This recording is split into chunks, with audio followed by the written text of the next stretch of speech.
Environment. 8 things to know about new research on Earth's rapid drying and the loss of its groundwater. Decades of NASA satellite data reveal how quickly the planet's underground stores of fresh water have been depleted and how their use is contributing to rising sea levels. Here are the key takeaways. ProPublica is a nonprofit newsroom that investigates abuses of power. Sign up to receive our biggest stories as soon as they're published.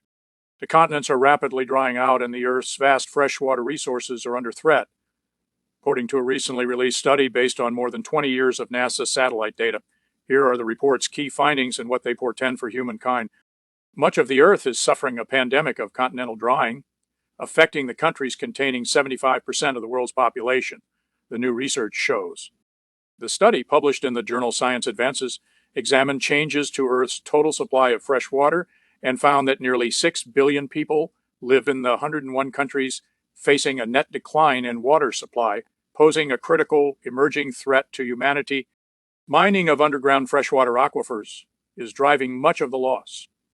According to the study, the uninhibited pumping of groundwater by farmers, cities, and corporations around the world now accounts for 68% of the total loss of fresh water at the latitudes where most people live. Much of the water taken from aquifers ends up in the oceans, contributing to the rise of sea levels. Mined groundwater rarely seeps back into the aquifers from which it was pumped. Rather, a large portion runs off into streams, then rivers, and ultimately the oceans.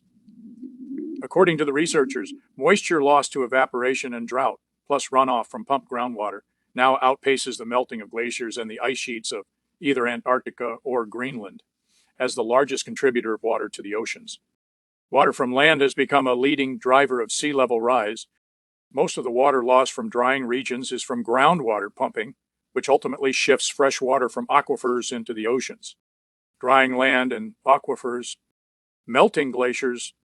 Note, glaciers refer to the parts of the continents covered in glaciers, but excludes the ice sheets of Greenland and Antarctica.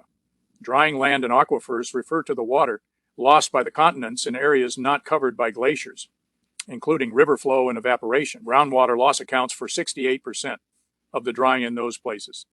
As droughts grow more extreme, farmers increasingly turn to groundwater. Worldwide, 70% of fresh water is used for growing crops, with more of it coming from groundwater as droughts grow more extreme. Only a small amount of that water seeps back into aquifers. Research has long established that people take more water from underground when climate-driven heat and drought are at their worst. Drying regions of the planet are merging. The parts of the world drying most acutely are becoming interconnected, forming what the study's authors describe as megaregions. One such region covers almost the whole of Europe, the Middle East, North Africa, and parts of Asia. Drying of the Earth has accelerated in recent years. The study examines 22 years of observational data from NASA's Gravity Recovery and Climate Experiment, or GRACE satellites, which measure changes in the mass of the Earth and have been applied to estimate its water content. Since 2002, the sensors have detected a rapid shift in water loss across the planet. Around 2014, the study found the pace of drying appears to have accelerated. It is now growing by an area twice the size of California each year. The drying of the Earth accelerated in recent years.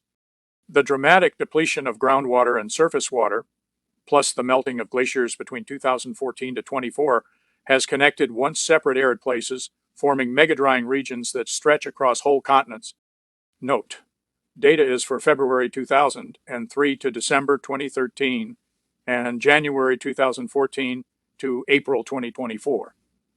The first time period contains 7 more months of data than the second. Water pumped from aquifers is not easily replaced if it can be at all. Major groundwater basins underlie roughly 1/3 of the planet, including about half of Africa, Europe, and South America. Many of those aquifers took millions of years to form and might take thousands of years to refill. The researchers warn that it is now nearly impossible to reverse the loss of water on human timescales. As continents dry and coastal areas flood, the risk for conflict and instability increases.